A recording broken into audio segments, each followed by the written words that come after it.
Boa noite a todas e todos, aos colegas, às alunas, aos alunos e principalmente a nossa convidada, a professora Rita Segato. Eu queria aqui começar agradecendo a presença de todas e todos, agora e no futuro, né? Então vamos falar para o futuro também, né? Anunciar então a satisfação que a gente tem em começar esse semestre oficialmente, porque o semestre já começou um pouquinho de tempo, né, desde o fim do mês passado, de março, mas nós estamos em abril e foi com muita satisfação que a gente organizou essa mesa para iniciar nosso semestre letivo. Eu queria agradecer ao Departamento de História, que ajudou, como sempre, né, numa interação muito legal e contínua, né, com o programa de História Social. Agradecer à Faculdade de Filosofia, ao Departamento de Audiovisual, e dizer que esse é o nosso novo estado de coisas, né? Falar online, falar em lives, falar por meio de grandes conexões de internet pelo mundo todo, que vocês vão ver agora, né?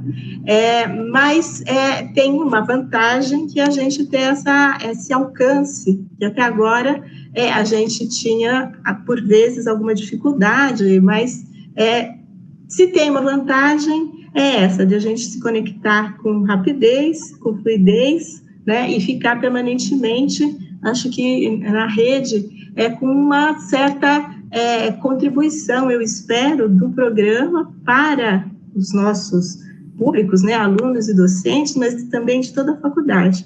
Então, agradeço muitíssimo a todos os presentes, os que nos assistem, os interessados. Espero que a gente contribua para uma discussão muito frutífera essa noite. Aqui a gente tem a professora Rita Segato, que eu vou me isentar de apresentar, porque é isso que vai fazer a minha colega Elizabeth Cancelli, a vice-coordenadora do programa, e vou estar aqui com vocês assistindo, vou ficar cuidando das perguntas, que eu acho que nós vamos ter, né, após a nossa apresentação. Mas queria agradecer a todos, agradecer principalmente a professora Rita Segato, nas suas diversas ocupações, arranjou um tempo para falar com a gente, em uma palestra com um título muito instigante, que eu acho que vai fazer uma discussão muito, muito interessante para nós, para o semestre, e vamos a ela, né? Não somos nós que interessamos, mas a professora. Então, eu passo a palavra para Elizabeth Cancelli. Beth. Bom, boa noite a todos e todas. Eu faço os agradecimentos da Márcia, os meus, mas eu queria agradecer de uma forma muito especial, muito respeitosa e muito carinhosa a Rita, né, por estar aqui conosco e por ter tão prontamente se disposto a vir aqui conversar na USP com historiadores e também com um público maior que está aí assistindo a Rita. É difícil apresentar a Rita, né, porque a maior parte das pessoas que está aqui, conhece a Rita pelo seu frutífero e instigante trabalho.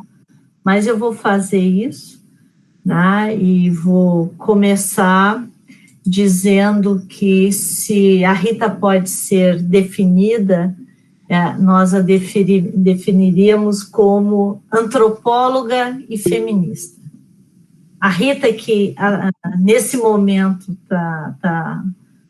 está nos falando, vai nos falar dos Andes, ela é nascida na Argentina e professora titular emérita da Universidade de Brasília.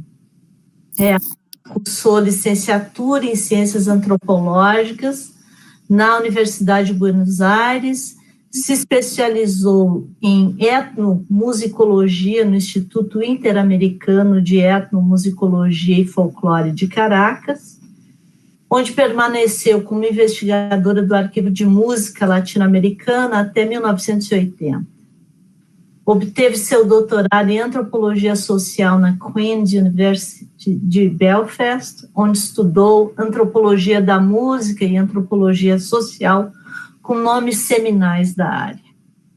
Em 1985, foi contratada como professora da UNB, no Departamento de Antropologia, de onde transferiu-se em 2011 para a docência de pós-graduação interdisciplinar em bioética e direitos humanos na mesma UNB. A Rita Segato atuou como professora visitante em diversos programas de doutorado na América Latina. Em 1993, iniciou um longo caminho de pesquisa sobre violência contra as mulheres a partir de uma demanda do governo do Distrito Federal. Entre seus livros destacam-se As Estruturas Elementares da Violência, A Nação e Seus Outros, As Novas Formas da Guerra e O Corpo das Mulheres. A Rita recebeu quase 2 dezenas de títulos e prêmios e continua recebendo. O mais recente deles é o prêmio Frantz Fanon, desse ano, da Caribbean Philosophical Association, o prêmio Daniel Cosio Villegas, do Colégio do México, Cátedra Aníbal Quijano, do Museu de Rainha Sofia de Madrid, Cátedra Rita Segato do Pensamento Incômodo, Universidade Nacional de São Martín, na Argentina, Medalha de Prata da Ordem de São Inácio de Loyola, da Universidade Ibero-Americana do México, e Prêmio Latino-Americano e Caribenho de Ciências Sociais da Claxo, 50 anos, do Conselho Latino-Americano de Ciências Sociais, Claxo, né? E prêmio como uma das 30 intelectuais mais influentes da Iberoamérica pela ESGO Blau. Rita, essas foram uma pequena introdução, e eu aproveito aqui para dar as boas-vindas à chefe do Departamento de História, a Maria Cristina Correia Leandro. Eu não sei se a Cristina quer dizer algumas palavras antes de eu passar a palavra à Rita, para que nós possamos ouvi-la. Cristina. Boa noite, Rita, é um prazer tê-la aqui. Eu queria pedir desculpas porque eu estava num outro evento que se atrasou também por problemas técnicos, então eu não consegui chegar a tempo, peço muitas desculpas, mas queria agradecê-la muitíssimo em nome do Departamento de História. É uma honra recebê-la e para abrir, então, o nosso ano letivo na pós-graduação em História Social. Então, é isso. Muito obrigada. Eu que agradeço. Rita, por favor. A palavra é sua, Rita. Ok. Bom, então, boa tarde a todo mundo. Estou longe, né? Depois de morar tantos anos no Brasil, sei lá, quase 40 anos, faz 2 anos que eu não retorno, né? E eu estou aqui bem longe, e eu estou falando, é bom dizer, né, de um povoado muito pequenininho, na Cordilheira dos Andes, né, quase na fronteira com a Bolívia, onde moro em parte, né, mas também com muita saudade do Brasil, esperando que passe a pandemia para voltar para lá. Então, eu preparei aqui um texto, estou um pouquinho com o coração na mão, porque eu, esses dias todos, esses meses todos, tenho usado o Zoom e tenho trabalhado por videoconferência, mas está um pouquinho, sempre a gente teme, né? Sempre tem um temor de que caia. Bom, aí se cai, a gente reingressa. E agradecer a vocês por esta distinção, que me sinto muito honrada pelo convite para falar para o Departamento de História.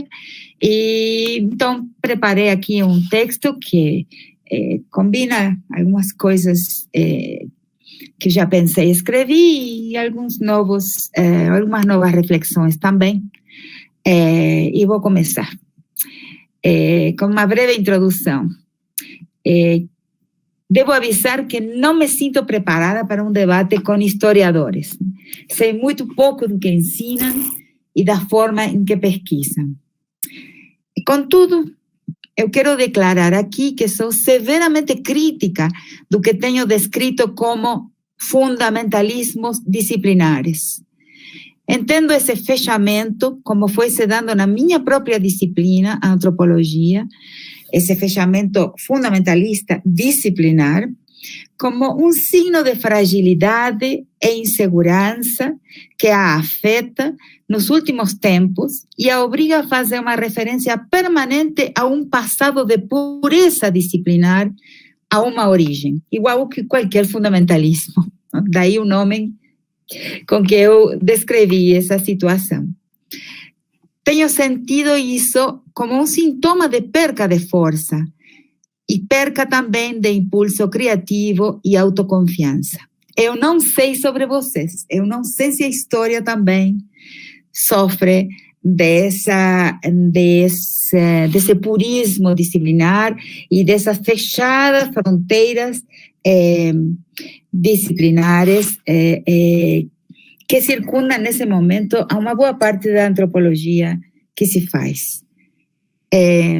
Se, por um lado, cada disciplina mantém seu debate interno entre posições e dentro de cada disciplina, cada especialidade também se desenvolve com divergências, bifurcações de caminhos, quando não rinhas, é preciso manter aberto o diálogo interdisciplinar e lembrar que possivelmente os momentos mais criativos das nossas disciplinas e das humanidades em geral foram aqueles momentos em que as disciplinas conversaram entre si, mantiveram aberto o espaço de interlocução e de mútua fertilização entre disciplinas. Então, eu acho que isso é que estamos fazendo aqui, né? Dito isto, quero dizer que muitas vezes nas minhas aulas tenho falado de que, como na física da luz, que é onda e é partícula, vejo a antropologia como a partícula e a história como a onda. Nós buscamos estabilidades e vocês procuram os trânsitos. Nós, apesar dos enormes esforços por dessencializar e dessubstantivizar a noção de cultura, desfazendo sua armadilha inicial, ainda temos uma dificuldade com o tempo, para fazer entrar o tempo no nosso fazer disciplinar. Vocês, acredito, têm a dificuldade contrária com as estruturas e as modelizações. Dito isso, passo a relatar para vocês do meu reencontro com a história e meu recurso a lançar mão dela. Então, do relativismo cultural impossível à proposta de um pluralismo histórico. Em 2007, fui convocada pela Comissão de Direitos Humanos da Câmara dos Deputados do Congresso Nacional para participar de uma segunda audiência,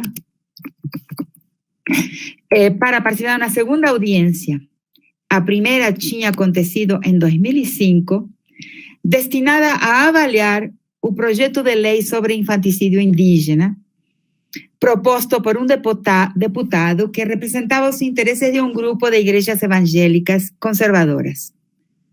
Me vi, então, na necessidade de argumentar para um destinatário que era um parlamento branco. Isso deu origem, mais tarde, a um texto cujo título é Que cada povo teça os fios da sua história. A colonialidade legislativa dos salvadores da infância indígena. Não posso aqui dar os detalhes de todo o meu argumento contrário ao consentimento dessa lei, mas me concentrarei em um tema central. Tive claro, da primeira hora, que me encontrava frente a um congresso em cuja composição não existia nenhum membro de qualquer um dos povos indígenas do Brasil. E que se tratava, portanto, e sem lugar a dúvidas, de um congresso marcado pela colonialidade. Uma colonialidade invisível como o ar que respiramos, mas feita ante mim perceptível após o mergulho na perspectiva decolonial. Sendo essa situação logo vim a perceber que o argumento do relativismo cultural seria não somente inócuo para argumentar contra uma lei contra o infanticídio indígena, mas também perigoso e, afinal, contraproducente para alcançar o objetivo da minha apresentação. Da análise e argumentação que aí desenvolvi, surgiram uma série de corolários, 7 em total, que daí em diante guiaram a minha antropologia. Em síntese, eles dizem o seguinte: falemos de povos e não de grupos étnicos. Um povo é um sujeito coletivo, vivo e dinâmico, enquanto a etnicidade se baseia num patrimônio de cultura.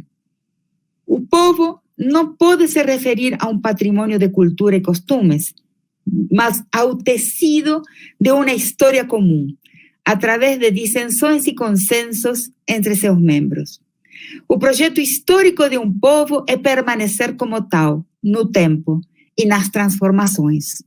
Um povo é aquele que se percebe vindo de uma história em comum e indo em direção de um futuro em comum, através de suas dissidências e conflitos internos. Todo povo é histórico e sua existência obedece às vicissitudes impostas pelo tempo. A cultura nada mais é do que a decantação da experiência histórica acumulada e um mito, uma forma de condensação e simbolização dos eventos do processo histórico do passado. Um bom Estado é um Estado que devolve as rédeas da história aos povos que habitam seu território. Dessa forma, um território nacional é percorrido e atravessado por uma pluralidade de vectores históricos que são os povos que o habitam. Após o processo colonial, devolver a um povo sua jurisdição, isto é, restituir a um povo sua justiça própria, equivaleria a lhe devolver à comunidade as rédeas de sua história, a deliberação no seu próprio foro do que deve mudar e do que deve permanecer. Me referia assim a seu permanente direito, exercido assim em tempos pré-coloniais, de deliberar a introdução, a permanência e o abandono de práticas, como deveria ser no presente e com relação ao tema do infanticídio. Mecanismo tornado impossível pelo fato mesmo do Congresso brasileiro ser permanentemente um parlamento estruturado pela colonialidade em termos de controle do território nacional mediante seu monopólio do ato de legislar sem representação dos povos da nação. Estes povos, tentei dizer ao argumentar, são vetores históricos que se entrecruzam e compartilham algumas facetas dos seus respectivos destinos no território nacional. O pluralismo histórico, concluía então, é um paradigma melhor e mais fecundo que o paradigma do relativismo cultural. Então, defender esse pluralismo na nação, para mim, é uma meta, um objetivo fundamental. A perspectiva da colonialidade do poder e o giro decolonial. Qual é a referência que permite avaliar o caráter permanentemente colonial deste congresso a que me referia? Certamente a inspiração de uma perspectiva que nos reposiciona na história de outra forma e que, por essa razão, é chamada de giro, por analogia ao giro copernicano, que coloca o centro em outro lugar, naquele lugar que se considerava borde, margem. Sei muito bem que essa avisada sobre a história, formulada pelo grande pensador peruano Aníbal Quijano, falecido em 2018, é pouco conhecida e geralmente citada pelos acadêmicos brasileiros de forma fragmentária e sem a organicidade que a caracteriza.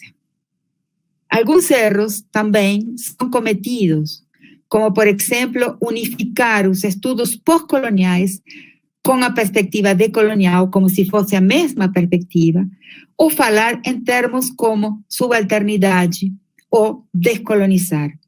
Ideias e termos completamente alheios ao repertório de conceitos desta perspectiva.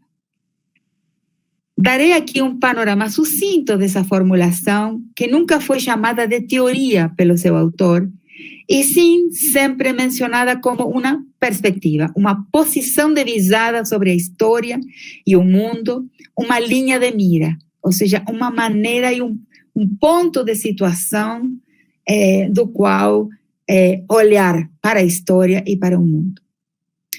Essa perspectiva afirma que, embora a colonização se encerrou com as independências e a instalação dos Estados nacionais, a colonialidade do poder e também a estrutura colonial das subjetividades permanece. Eu acrescento que a exterioridade da gestão estatal, e essa noção de exterioridade retiro de Walter Mignolo, essa exterioridade da gestão estatal dos territórios e da vida das populações, permanece até hoje devido ao que descrevo como um erro de fundação das nossas repúblicas.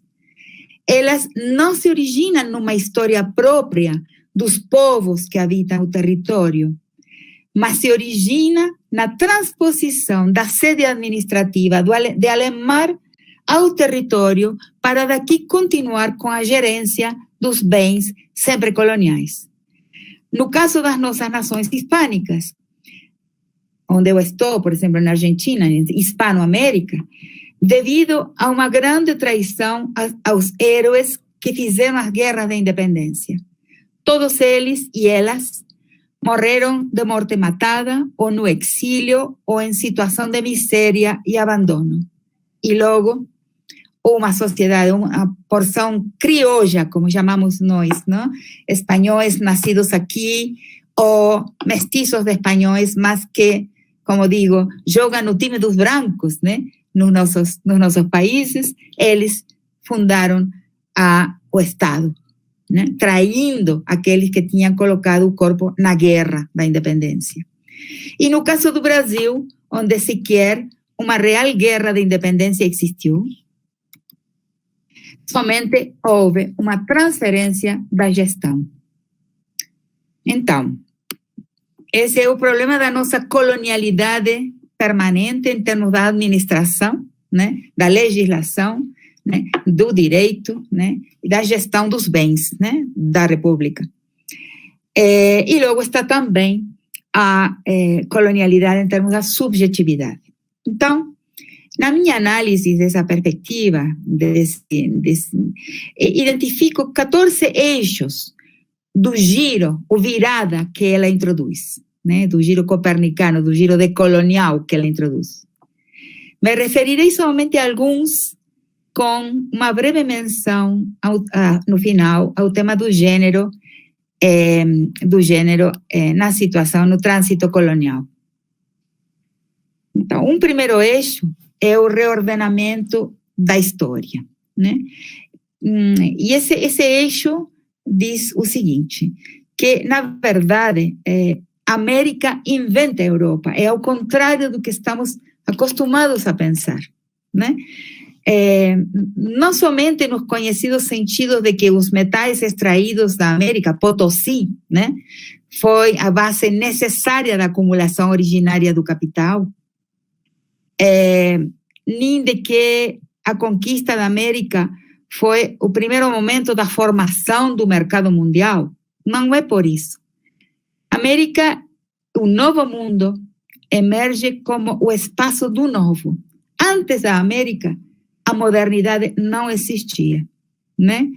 E é muito fácil perceber por quê. Embora nós pensamos que a modernidade é europeia, antes da América, a autorização, a legitimidade de toda invenção e toda descoberta vinha do passado, vinha da história sagrada, né? O passado era a Idade Dourada. Depois da América, o futuro se transforma nessa Idade Dourada e fonte de legitimidade para todo invento e para todo descobrimento. É por isso, possivelmente, que a gente não consegue deixar de falar no descobrimento de América, né? Porque temos feito muitas vezes a crítica de América não foi descoberta, porque já existia, já estava povoada por seus próprios habitantes.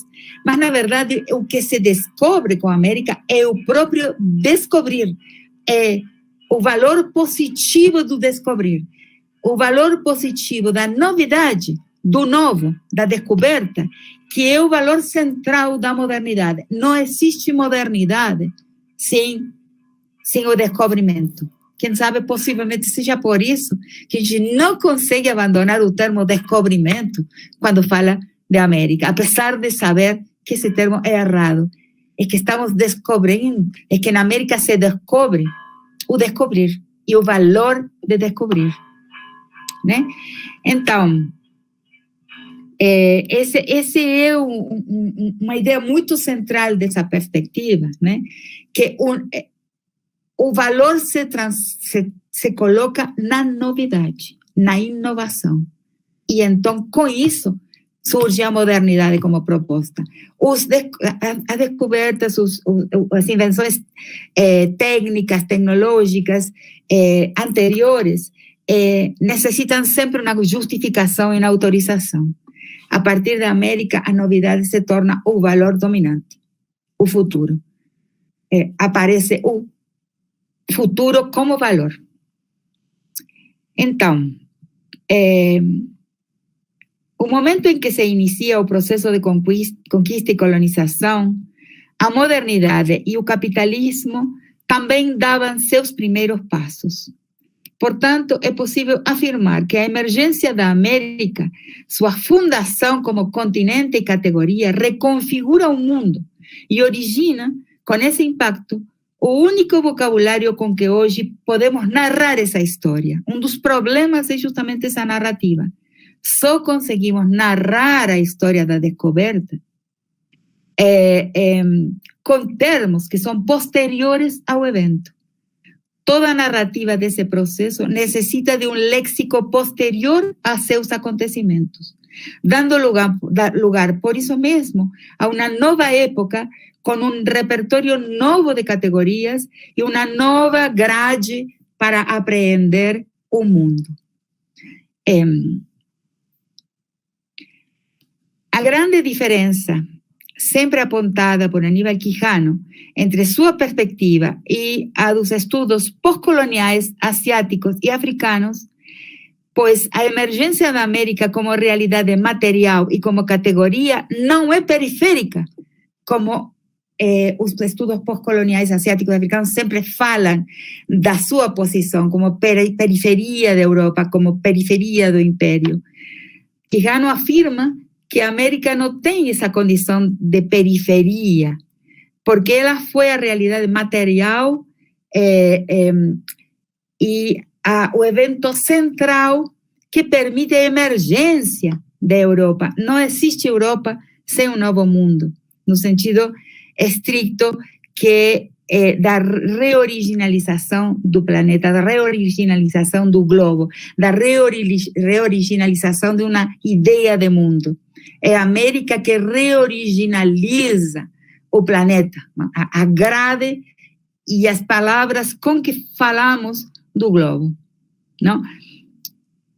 Bom, o segundo eixo é a ideia de colonial moderno sistema mundo, não? A categoria moderno sistema mundo postulada por Emanuel Wallerstein se vê assim reconstituída. E Quijano e Wallerstein assinam conjuntamente um texto na oportunidade dos 500 anos da América, no qual vão acrescentar uma ideia à ideia de moderno sistema mundo de Wallerstein. Wallerstein aceita que a América é precondição necessária para o moderno sistema mundo, né? E não poderia existir esse sistema mundo e essa modernidade sem a precondição da América. Sem ela, uma economia do mundo capitalista não poderia ter tido lugar.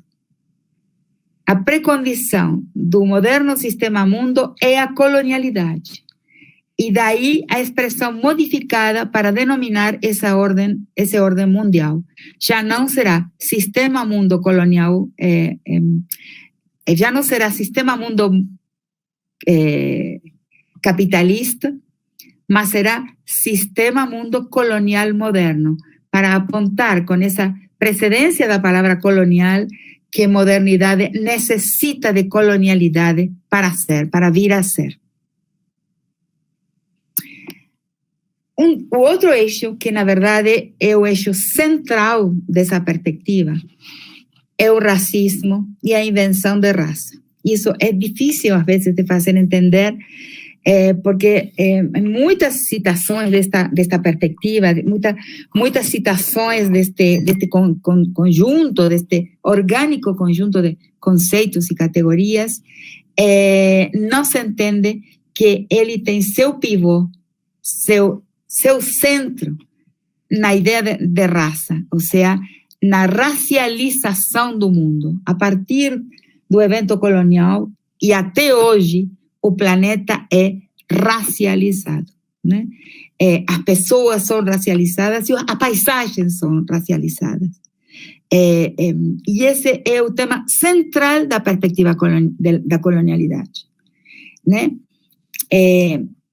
O pivote do sistema se encontrou na racialização ou invenção de raça e nessa hierarquia colonial que se estabeleceu e permitiu aos que seriam mais tarde chamados brancos ou europeus o controle do trabalho.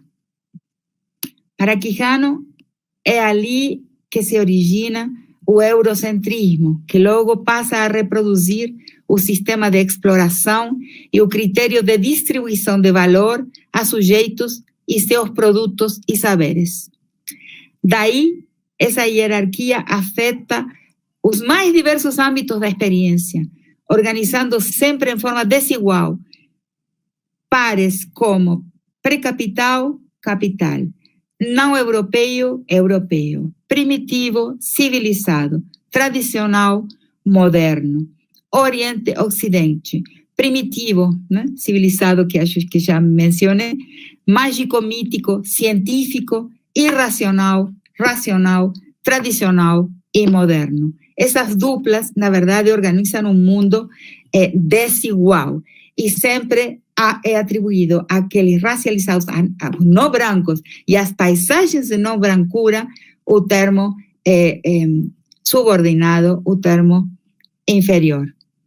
São sempre valores referidos à superioridade ultramarina e pautados com referência a ela, como desenvolvimento, progresso, produtividade, competitividade, neutralidade científica, relação desigual, desenraizada e distanciada de um sujeito que observa e administra um objeto que é a natureza, reduzida a coisa e epistemologicamente objetificada. Antropocentrismo em lugar de cosmocentrismo.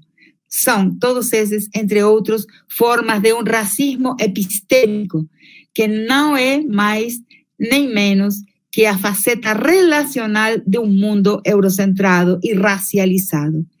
Eurocentrismo e racismo epistêmico não são mais que dois nomes para o mesmo gesto colonial. E aí vem a ideia central, a invenção de raça. Em que consiste a raça nessa perspectiva? Não é inerente ao corpo, mas é inerente à relação. E a racialização é histórica, ou seja, não é um fato plenamente histórico. Da raça lida como o signo nos corpos de uma posição na história. Nesse sentido, é plenamente histórico. A história, o lugar dos corpos na história, isso é a raça. E também a sua associação com uma paisagem geopoliticamente marcada. Então, a definição de Raça para Quijano eu considero ela absolutamente genial, né? A partir do evento colonial, porque anteriormente existiam diversas formas de discriminação do outro, muitas, mas a raça tem 500 anos e não mais por causa do seguinte: a partir do evento colonial é adjudicada uma natureza ao corpo dos vencidos, que logo se transforma muito rapidamente se transforma pela parceria entre o cartesianismo e a ciência com o processo colonial, se transforma em uma biologia. Os vencidos têm uma outra biologia diferente dos vencedores. Raça é a biologização das posições, coisa que jamais existiu antes na história. Então, devido a essa biologização, a própria mobilidade social se faz quase impossível, muito mais difícil. Por isso ele coloca a raça como centro da extração de uma mais-valia segura, porque nas classes, embora claro que existem e que existe uma opressão de classe, uma expropriação, uma mais-valia de classe, mas existe muito mais rapidamente uma possibilidade de uma mobilidade social. Com a biologização da posição do derrotado nesse processo, nessas batalhas coloniais, que eu acredito que não se encerraram ainda, mas foi um período histórico, a biologização dos corpos, a fixação numa posição biológica faz muito mais difícil a mobilidade social que a raça, que a classe ainda preserva. Então, por isso a raça é uma categoria central na perspectiva decolonial. E, finalmente, o tema da colonialidade e do patriarcado, no qual eu tenho feito algumas contribuições, né? Com 3 subtemas centrais, com 3 questões centrais que têm a ver com o que passa, qual é a descontinuidade que a colonialidade introduz, a forma em que nuança o patriarcado, a forma em que transforma o patriarcado pré-colonial. E aqui o pensamento feminista decolonial se divide em 2 correntes, né, que têm grandes afinidades, mas também tem diferenças. Uma corrente que diz, que afirma a não existência de um patriarcado pré-colonial, e a minha visão das coisas como antropóloga, porque em geral as pessoas que aderiram ou formularam, inclusive, a perspectiva da inexistência de um patriarcado pré-colonial, como, por exemplo, Maria Lugones, muito embasada no texto de Oyeron que Oyeumi, A Invenção das Mulheres, né? São filósofas. Meu campo é antropologia e é absolutamente impossível afirmar a inexistência de um patriarcado nas sociedades tribais pré-coloniais ou com baixíssimo contato com o mundo do branco. Esse patriarcado, de fato, existia uma certa hierarquia, mais que de poder, em muitas sociedades, é uma hierarquia de prestígio, como diz uma antropóloga clássica, uma feminista antropóloga clássica, que foi Sherry Ortner, quando vai falar que, na verdade, é um diferencial mais de prestígio que de poder. Mas as sociedades tribais têm várias instituições, como, por exemplo, a Casa dos Homens, né, da iniciação masculina, que tem características classicamente de todo o patriarcado, ou seja, o mundo dos homens como um mundo de autoridade, de prestígio, de construção de um prestígio para a masculinidade. E isso é Nova Guiné, África e também o nosso mundo ameríndio. Então, qual é a nuance que a colonialidade, né, o processo colonial imprime, né, introduz no patriarcado pré-colonial? Para mim, tem três características centrais, né? Como na raça, né, acontece no gênero a naturalização, mais tarde biologização das posições de gênero. Embora existia um patriarcado originário, mas as posições do masculino e do feminino não tinham um alto grau de biologização como tem no mundo pós-colonial, no mundo introduzido pela colonização. Não? A transitividade de gênero, um grande número de sociedades com etnografias que a antropologia fez muito antes da existência de um feminismo decolonial, ou seja, dentro do campo antropológico existem diversos autores que falaram dessa transitividade de corpos, do casamento entre posições, entre papéis sociais, por exemplo, o clássico texto ¿cómo se llama? O clássico texto de Peter Rivière, foi meu examinador externo da minha tese doutoral. Ele escreve sobre o casamento no seu livro Maria Chamon de Tirio. Ele vai falar do casamento entre papéis e não entre corpos, né? No mundo tribal, amazônico. Né? Pierre Clastres, né, com seu grande estudo dos Guayaqui, hoje chamados Axé, do Paraguai, né? O cesto e o arco e o cesto, ele vai falar de um personagem que era, hoje chamaríamos de trans, ou seja, que é absolutamente não problemático na sua comunidade, na sua aldeia. Ninguém faria qualquer questão com relação a esse personagem mencionado, chamado Cranbergy, mencionado por Pierre Clastres, né, que era uma mulher, mas com genitália masculina. Ou seja, tem muitos relatos sobre aceitação sem problema dessa transitividade que indicaria que, tal como aconteceu com a raça, os gêneros não sofriam a naturalização, a biologização que passaram a sofrer após o processo colonial. Então, essa foi a primeira nuance, a primeira inflexão colocada pela colonização no patriarcado originário. A segunda grande inflexão eu trato nos meus textos como a transformação da dualidade em binarismo. O mundo indígena, como qualquer indígena vai falar sempre, é dual, né? Mas dualidade e binarismo não são a mesma coisa. Então, eu analiso em diversos textos a diferença dessas duas estruturas, né? A estrutura dual é a estrutura de dois mundos, né? O espaço dos homens, o espaço das mulheres, o espaço público, o espaço doméstico, com suas politicidades próprias. Ou seja, são mundos completos. Eles não são incompletos. No mundo, na transição para a modernidade, para a colonial modernidade, nessa transição, a dualidade se transforma em binarismo, e o binarismo é o mundo do o sujeito universal e seus outros. Ou seja, esses outros são seus defectivos, né?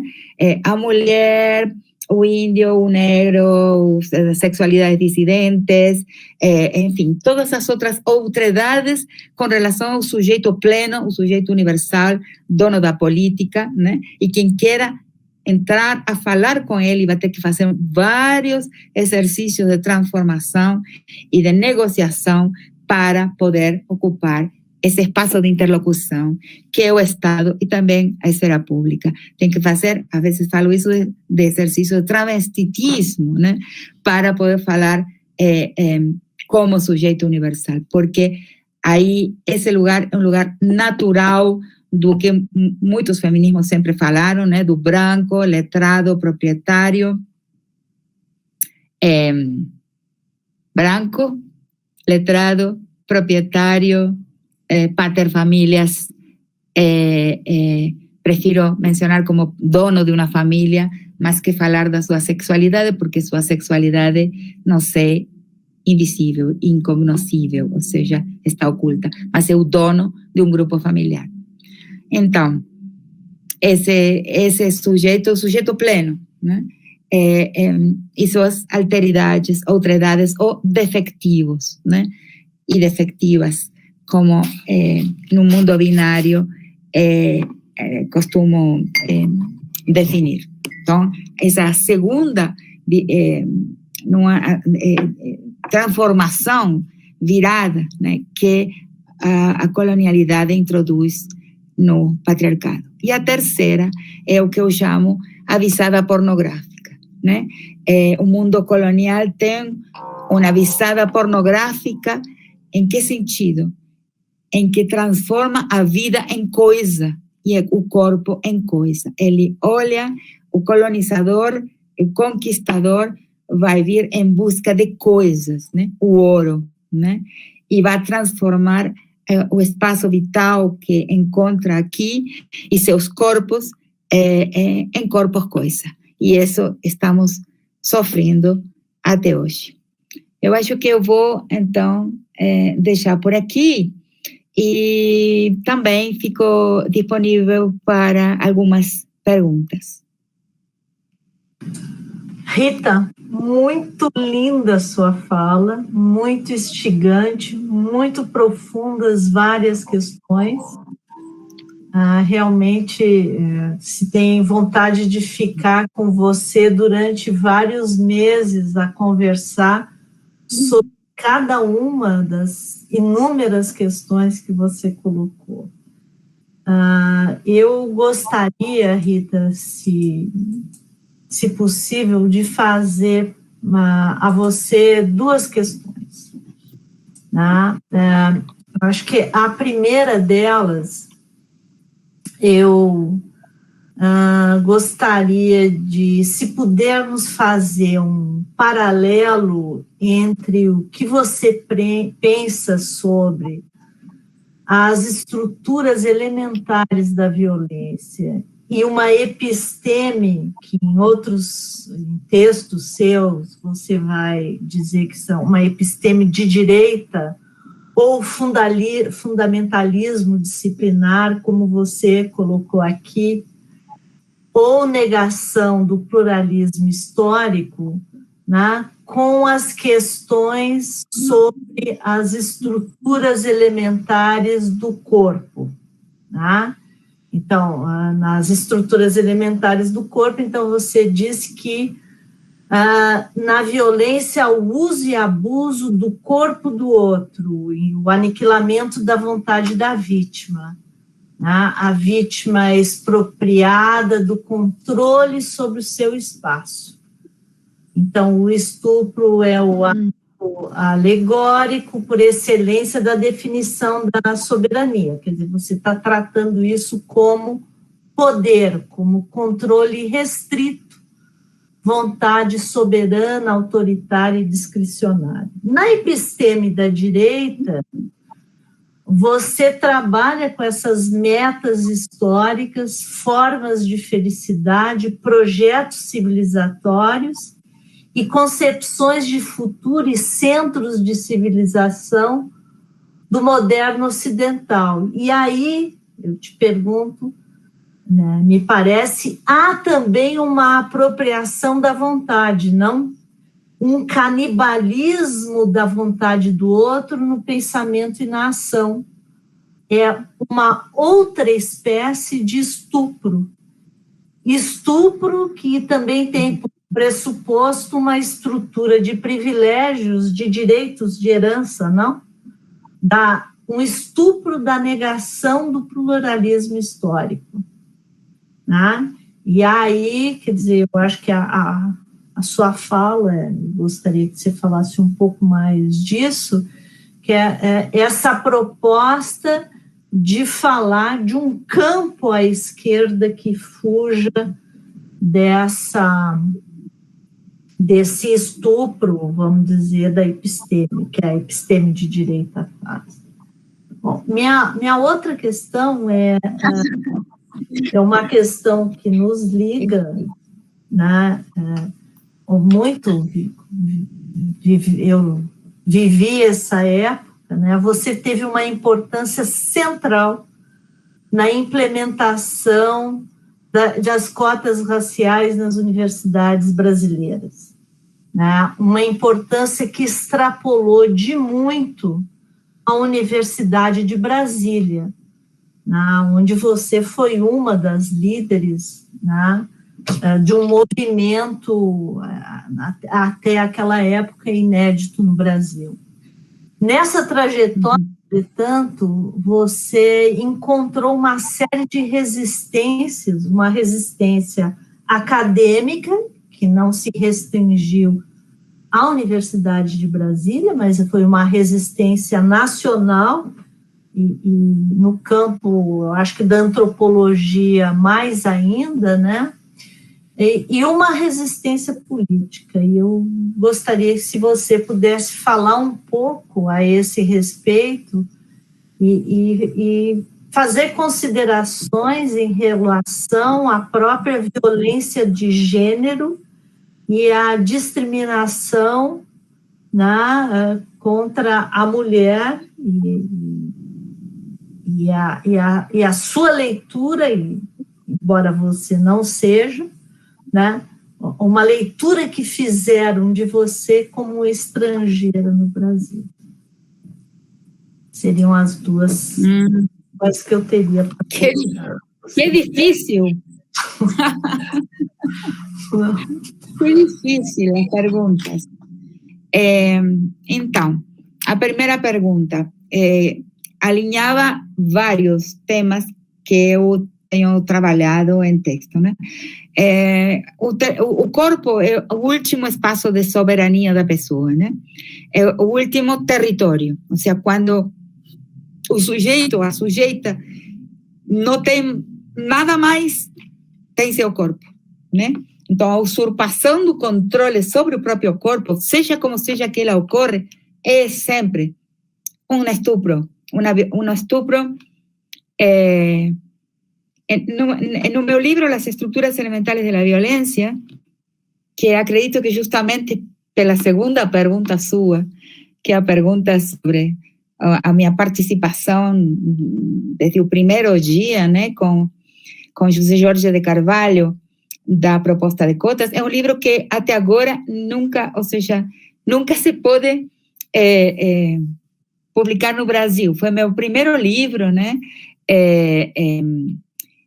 Assim, depois do livro que sai da minha tese doutoral, que está sim publicado pela Universidade de Brasília, e que essa publicação precede ao que eu chamo a luta pelas cotas, o segundo livro foi Las Estructuras Elementales da Violência, que nunca consegui publicar no Brasil. Agora, acontece que todos os meus livros, todos juntos, depois disso, me ofendi.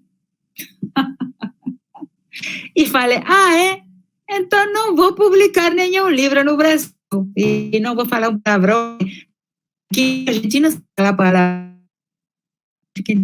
mas então não publicarei. Publiquei todos os meus livros. Isso foi o melhor que me aconteceu na vida. Por quê? Porque o mercado de leitores, o mercado editorial em espanhol é imensamente mais amplo que o mercado editorial em português, por uma razão demográfica, né? E também pela quantidade de pessoas que leem e a quantidade de pessoas que não leem no Brasil. Então, não é só pela demografia, mas também pelo acesso à educação das maiorias. Então, publiquei em espanhol, perfeito. Cada vez que isso eu gostaria de falar para os estudantes novos, tenham paciência na vida, porque muitas vezes quando alguém tenta nos prejudicar, nos está ajudando. Esse foi o caso. Das ajudas que recebi daqueles que tentaram me prejudicar. Então, nenhum dos meus livros estão todos publicados em espanhol. Agora estão sendo traduzidos ao alemão, simultaneamente, ao alemão, ao francês, ao inglês. Por exemplo, a crítica da colonialidade em 8 ensaios está a sair por Routledge, junto, possivelmente, com seu livro também, né? Que é a maior editora acadêmica em língua inglesa, né? E então, agora, a bazar do tempo, vai publicar todos eles juntos. Ou seja, mas eu tive que, depois de viver quase 40 anos e ensinar no Brasil, por quase 40 anos, né? Fui embora, e então agora meus livros serão publicados em português. É muito estranho, já estou fora dessa problemática, mas eu acho que a Universidade Brasileira deveria fazer uma reflexão sobre meu caso, sem nome e sobrenome, mas o caso de uma pessoa a quem lhe aconteceu isso, porque é muito estranho e porque o Brasil não merece isso. Não foi um prejuízo a mim, foi um prejuízo ao Brasil. Não tenho nenhuma dúvida, nenhum escrúpulo em dizer isso. Então, as estruturas elementares da violência que você mencionou aqui, que tem um título em espanhol, porque não existe ainda, vai existir logo, mas não existe em português, fala, né, dessa ideia, fala dos dois eixos, né, o eixo da masculinidade, né, que esse eixo às vezes descuidado pelas leituras feministas da violação, porque a violação não é uma relação entre agressor e agredida, e o agredido, porque também tem violações de homens, né? Mas é uma relação entre homens, ou seja, entre agressores, ou seja, um pacto que sela o poder e a corporação, né? Hoje entendo a masculinidade como a base e a primeira lição corporativa, na qual vão se replicar todas as outras corporações. Então, ali há um efeito do que eu chamo hoje, não tenho tempo para responder toda essa pergunta, é longa, Elizabeth. Então, eu falo que o mundo hoje não está caracterizado tanto pela desigualdade como pela donidade, ou seja, o senhorio. É um mundo marcado pelo senhorio, ou seja, como se fosse uma nova refeudalização, novos feudos de um tamanho muito maior que o que existiram na Idade Média, e também com quase a inexistência de espaços comuns, né, onde existem lords, onde existem senhores da vida e da morte, senhores desses enormes territórios. E aí o corpo da mulher, o corpo território da mulher, joga um papel simbólico muito importante. Ou seja, porque ele é como o sintoma desse mundo de donos, né? A prática da violação, do feminicídio, assim foi meu análise do feminicídio em Ciudad Juárez, tem essas características de exibição de capacidade de dominação, exibição da capacidade de senhorio, que se exhibe um senhorio sobre os corpos, mas na verdade está mostrando, né, tem uma dimensão territorial. Meu análise já antigo, né, da situação fronteiriça de Ciudad Juárez usa esse método de análise que agora vejo usado em muitos outros lugares, que é a violação como uma ação territorial, né? Então, e existe essa violação realmente afetando a vida, os genitais, etc., com penetração, mas existe também a violação simbólica, que é a despossessão da vítima de seu próprio corpo, ou seja, a usurpação, o impedimento da vítima estar em controle de seu próprio corpo território. Isso para mim é também uma violação simbólica. Não sei se respondo. Depois você menciona a questão dos projetos históricos. Eu falo de 2 grandes projetos históricos em curso no planeta. O projeto histórico das coisas, né? E da cosificação da vida, da apropriação das coisas, e o projeto histórico dos vínculos. E digo que todas as pessoas vivemos com o pé em cada um dos projetos, olhando para essas 2 metas, né? Mas, em última instância, elas são exclusivas, são excludentes. E há um momento na vida em que é necessário escolher, porque as coisas e os vínculos são metas opostas de felicidade, né? Não sei se você se referia a isso, mas eu escutei as palavras projeto, metas. Agora tem a outra questão do pluralismo, não? E aí, bom, seria muito longo desenvolver, né? Mas o laudo que eu fiz para o caso Sepulsarco de Guatemala sobre a guerra repressiva e o genocídio indígena de Guatemala vai falar do pluralismo como uma meta fundamental para garantir a própria sobrevivência da espécie sobre o planeta. Por quê? Porque não sabemos qual dos seres humanos, qual dos povos que habitam o planeta, aquele que está em Manhattan ou um santuário longínquo, intocado na Amazônia, né, em português, né? Já estou perdendo a língua. Qual será o povo que será capaz de atravessar o próximo cataclismo? A história natural sempre teve catástrofes, né? É impossível de predizer o resultado dessas catástrofes. A única garantia de sobrevivência da espécie no planeta, e não é este um argumento humanitário, é um argumento pragmático, a única garantia de sobrevivência na espécie é que ela seja plural, ela esteja distribuída em muitos tipos de vida e em muitos espaços geográficos. E é muito provável que o humano de amanhã saia de um santuário amazônico, de um santuário longínquo e intocado. Então, por isso, a meta do pluralismo é uma meta fundamental para garantir que os humanos continuemos a vida por aqui. Bom, esse é outro tema. Eu fui escutando suas palavras, também se entrecortou um pouquinho, né? Não sei se com isso eu...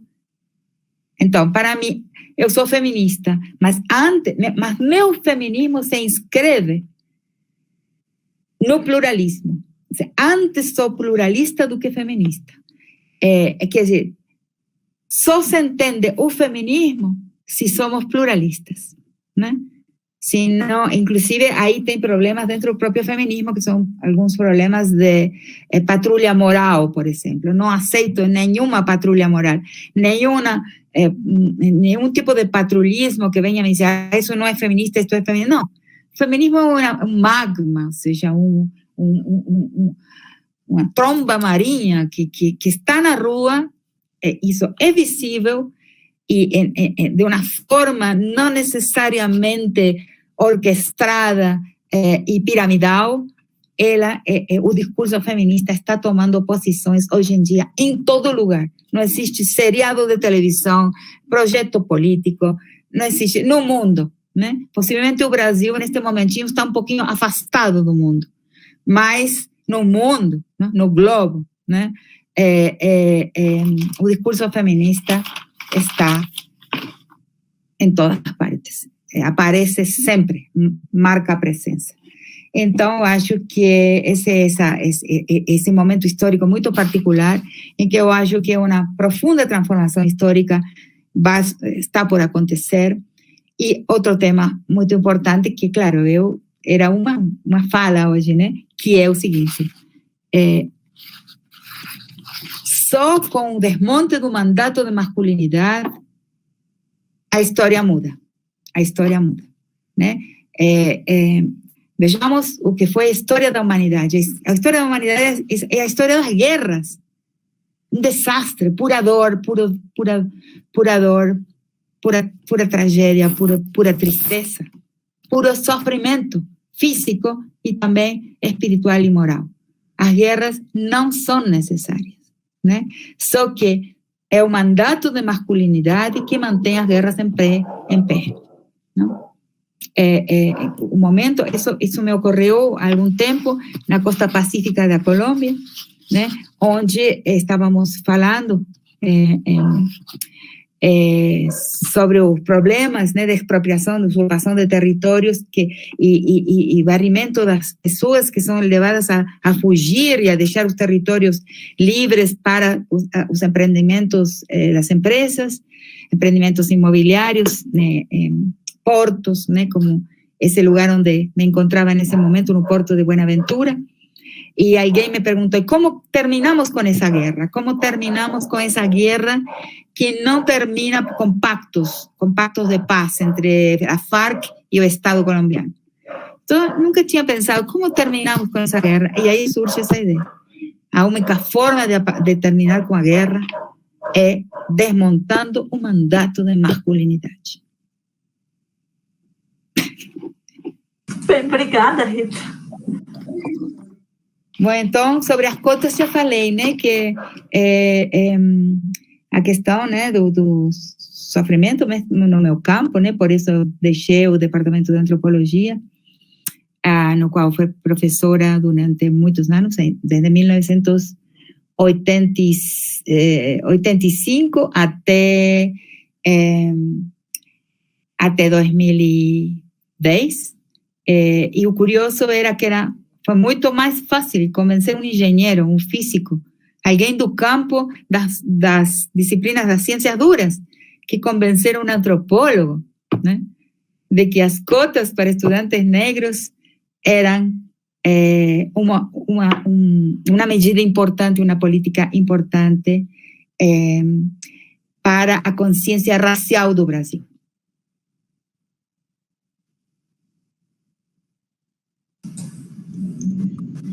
Rita, Laia, Márcia, eu não sei como está à sua disposição, mas a gente tem várias perguntas no chat, mas eu não vou fazer todas, já peço desculpa para o público que está muito interessado em saber a sua opinião sobre vários pontos diferentes, né? Mas se você não se incomodar, eu faria as 3 primeiras perguntas, um pouco para você também sentir qual é a direção dos ouvintes, né?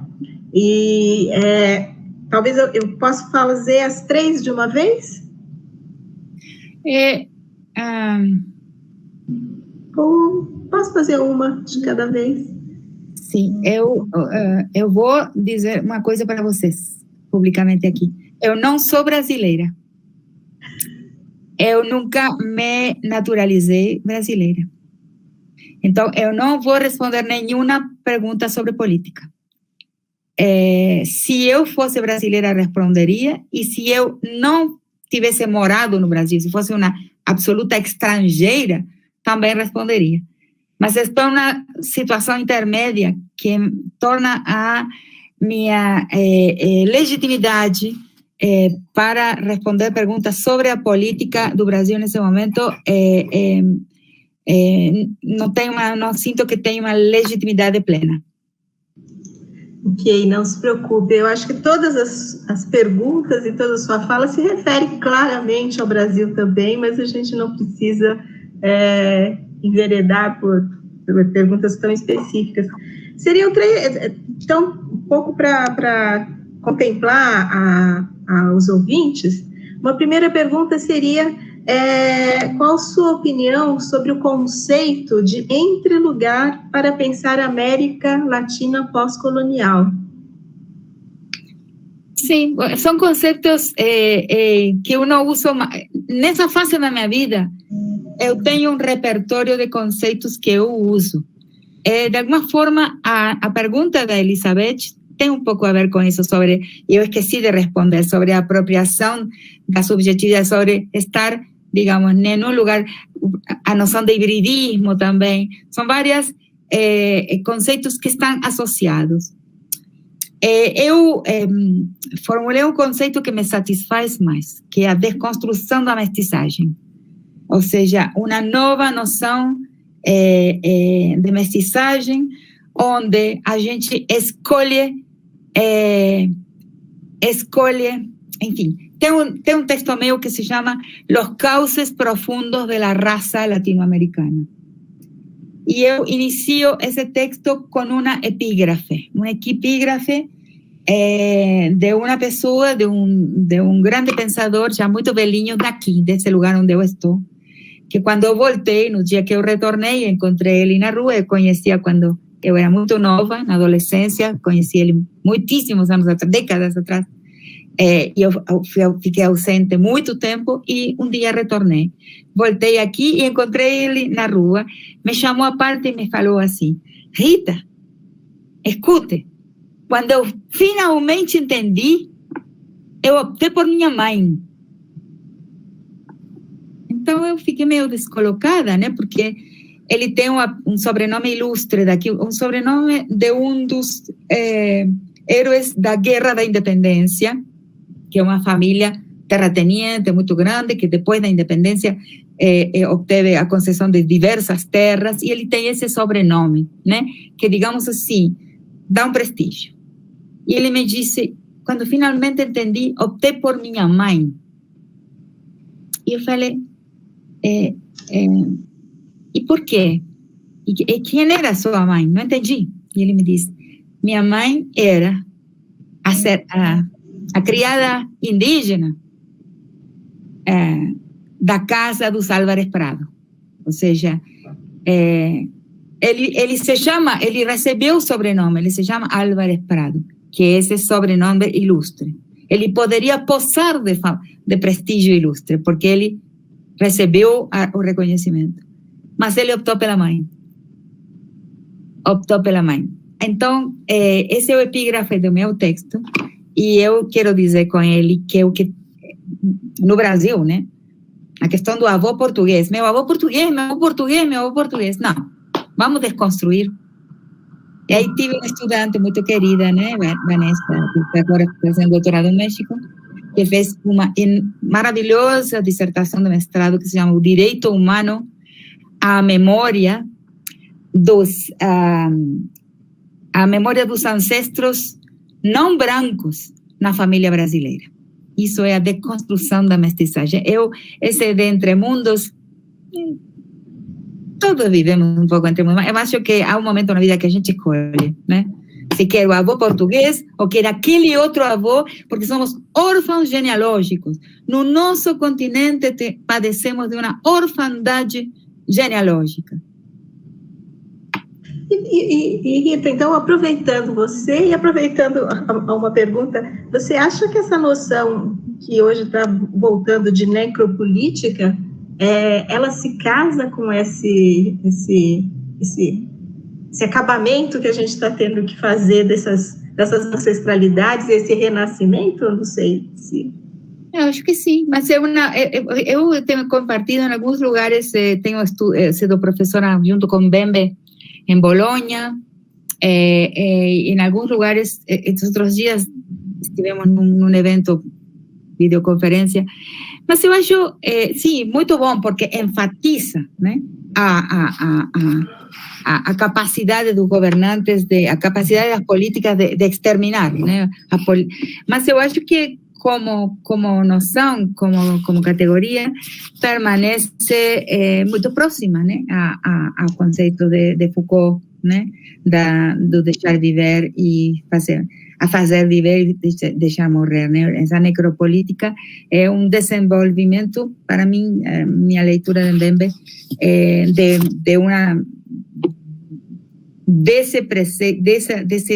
dessa anterioridade do pensamento Foucaultiano, não? Sim, eu acho que é uma contribuição importante, muito usada, que gera uma consciência, né? Uma consciência do genocídio contemporâneo.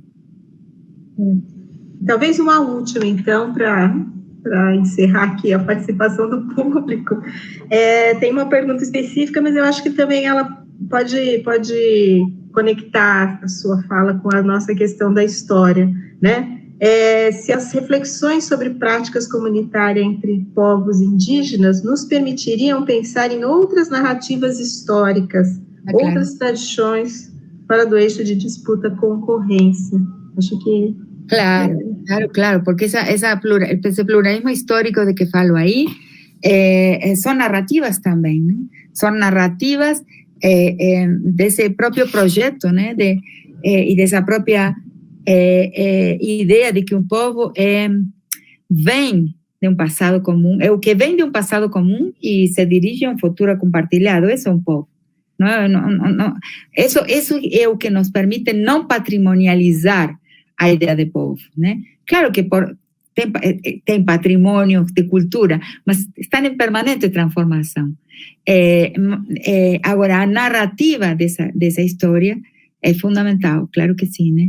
É para si, né? Uma narrativa de si, né? Não só o fato de ser, mas também o fato de se relatar é fundamental, sim, eu acho que naturalmente é assim, sim. Bom, Rita, eu não quero te cansar muito, dizer que teríamos várias perguntas, poderíamos discutir várias coisas diferentes, mas eu vou passar a palavra para a Beth, que acho que pode encerrar bem, porque te conhece melhor esse evento, mas eu queria aqui pelo programa e pelo departamento, e também se a Cristina quiser falar, agradecer muitíssimo, foi um evento muito marcante, eu acho, esse programa, para uma gestão, não sei se isso... Eu acho que isso faz diferença, assim, para uma gestão de mulheres que não disputa, espero que não esteja disputando questões de gênero propriamente, mas eu acho que demonstrando capacidades, interesses, alegrias, sensibilidades, eu imagino, né? Espero que seja isso, espero que eu não esteja exagerando na minha expectativa dos nossos lugares administrativos, que no fim tem uma limitação e enfim, tem umas exigências que não são nem tão criativas assim, quanto a gente gostaria, né? Mas eu queria agradecer muitíssimo a sua participação, acho que para nós foi brilhante e para o público foi um sucesso, vamos dizer assim, que se estivéssemos fisicamente próximas, teríamos enchido os 2 auditórios do departamento e teria sido uma festa. Tomara que a gente possa estar próxima. Eu estou muito agradecida pelo convite e me senti muito confortável, gostei muito de estar em companhia de vocês, assim, e tomara que a gente possa se encontrar pessoalmente logo. Sim, sem dúvida. Então, Beth, eu queria que você encerrasse, agradecer a vocês todas, Cristina, Beth, Rita, mais uma vez, estamos aqui disponíveis também para o que você quiser e precisar, se a gente puder ajudar. Obrigada. Rita, foi um prazer imenso, um prazer acadêmico, um prazer pessoal, né, de ter aqui na universidade, nessa sala, nesse país, com as suas ideias, com as suas colocações, com o seu brilhantismo, como sempre. Morrendo de saudades de te ver pessoalmente, né, de estar com você e, enfim, espero que muito em breve nós possamos fazer isso de novo, ao vivo, né? Tomara, a cuidar-nos, né? A se cuidar, todo mundo. Tá. Nos vemos em breve, ou aí no Sandes ou aqui em São Paulo. Abraço grande. Tchau, querida. Super obrigada. Muito, muito obrigada. Boa noite a todos. Então, vou encerrando Obrigada. Essa epopeia nossa. Obrigada, gente. Até a próxima e bom semestre para todo mundo, ainda que já começado.